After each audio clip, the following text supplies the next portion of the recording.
एक ऐसा राजा जिसने पूरी दुनिया जीत ली, लेकिन फिर एक दिन उसने तलवार छोड़ दी।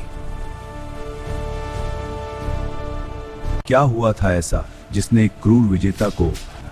ये कहानी है सम्राट अशोक की। जन्म और बचपन। लगभग 304 ईसा पूर्व मौर्य वंश में जन्म हुआ अशोक का। पिता थे बिंदुसार और दादा थे महान चंद्रगुप्त मौर्य। बचपन से ही अशोक तेज, बहादुर, उन्हें युद्ध और शासन की कला सिखाई गई।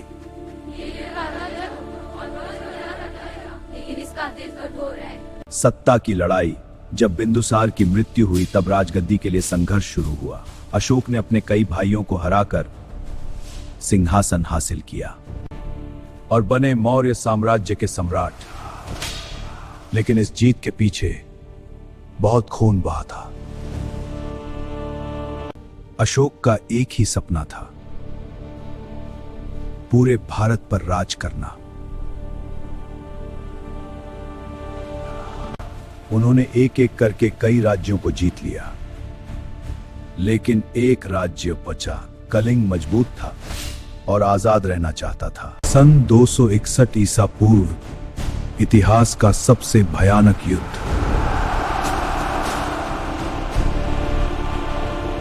लाखों लोग मारे गए, हजारों घायल हुए। चारों तरफ सिर्फ खून और चीखें भीग गए। लेकिन जब उन्होंने मैदान देखा तो उनके कदम रुक गए। लाशें, रोते बच्चे, तबाह परिवार। उस दिन एक सम्राट पहली बार रोया।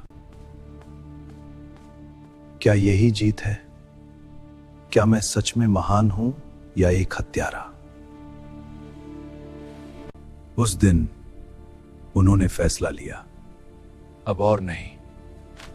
उन्होंने युद्ध छोड़ दिया। अशोक ने अपनाया गौतम बुद्ध का मार्ग। उन्होंने बौद्ध धर्म अपनाया। अब सम्राट अशोक का मिशन बदल चुका था। पहले वो जीतना चाहते थे, अब वो जोड़ना चाहते थे। उन्होंने शांति, अहिंसा और प्रेम का संदेश फैलाया। अशोक ने पूरे साम्राज्य में अस्पताल बनवाए, सड़कें बनवाई, पेड़ लगवाए। इंसानों और जानवरों के लिए कानून बनाए। सम्राट अशोक अपने विचारों को पत्थरों पर लिखवाया, जिन्हें आज हम अशोक के शिलालेख कहते हैं। अशोक ने बौद्ध धर्म को श्रीलंका, चीन और कई देशों तक फैलाया। आज भी उनका अशोक चक्र भारत के झंडे में है। अशोक हमें सिखाते हैं कि असली ताकत जीतने में नहीं बल्कि सही समय पर बदलने में है। अगर एक क्रूर राजा बदल सकता है तो इंसान क्यों नहीं? इतिहास की ऐसी सच्चाई हर किसी को नहीं पता। अगर आप भी चाहते हैं कि यह कहानी सब तक पहुंचे तो लाइक करके सपोर्ट करें।